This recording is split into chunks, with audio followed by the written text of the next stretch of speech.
Hello guys! Welcome sa aking vlog. Na-miss ko kayo. Ngayon lang uli ako mag-upload ng video ko. Kasi may ikukwento ko. Muntik na sana akong ma-interview dun sa Tony Talks. Tony Talks ata yun. Tony Talks? Oh, basta. Basta ganun. Kay Tony Gonzaga yun. Basta ganun. Kasi bago ka pala interviewin dun, meron munang screening. May mga tatanong-tanongin sa'yo kung ano yung mga details mo, yung mga past life mo, yung mga magpapatotoo ka kung naging successful ka sa buhay mo, ganon, yung mga pinagdaanan mong hirap. Tapos i-explain mo dun kung ano yung mga pinagdaanan mo, tapos nalagpasan mo yung mga problema mo, ganon. Kaya ka i-interviewin dun sa Tony Talks. Ganon yun eh. Kasi napanood ko yung kay Miriam Kiambao, ganon. Diba? Ang ganda ng mga story ng buhay nila. Ganon. Tapos muntik na nga akong doon, ma-interview doon. Ngayon, in-interview ako nung secretary doon. Di ko alam kung anong tawag doon sa mga yun. Basta mga nila doon, mga staff nila doon sa Tony Talks. Tinanong nila ako, sabing ganun sa akin, are you single or married? Sabi sa akin. Sabi ko, may boyfriend po. Sabi kong gano'n. Tapos,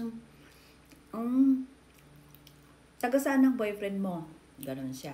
Tanong niya sa akin. Sabi ko, taga ibang bansa po. Sabi kong gano'n. Tapos nung sabi ko, tinanong ako kung may lahi.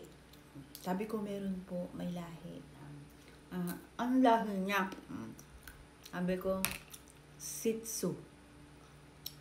Shih Tzu?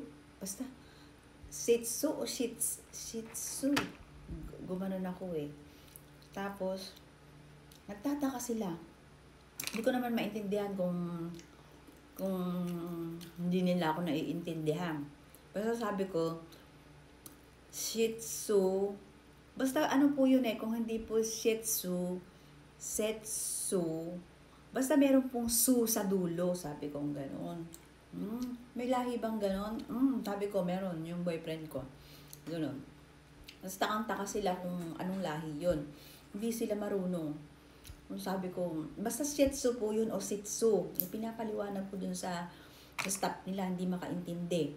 Ngayon, kaya nga hindi natuloy yung interview ko dun eh. Dahil dun sa mga staff, di marunong mag-interview. Interviewin ko lang naman dun, hindi sila marunong mag-explain kung ano yung dapat gawin, ganun. Sabi ko, Shih Tzu po, Shih Tzu. Ganun ako ng ganun. Tapos, sige, spelling, sabi sa akin. Sabi ko, mahina pa naman ako sa spelling. Kaya sabi ko, ano po, askal talaga, askal. Kaya yun, sabing ganun, sige, pack up or cancel. Ano ba yan?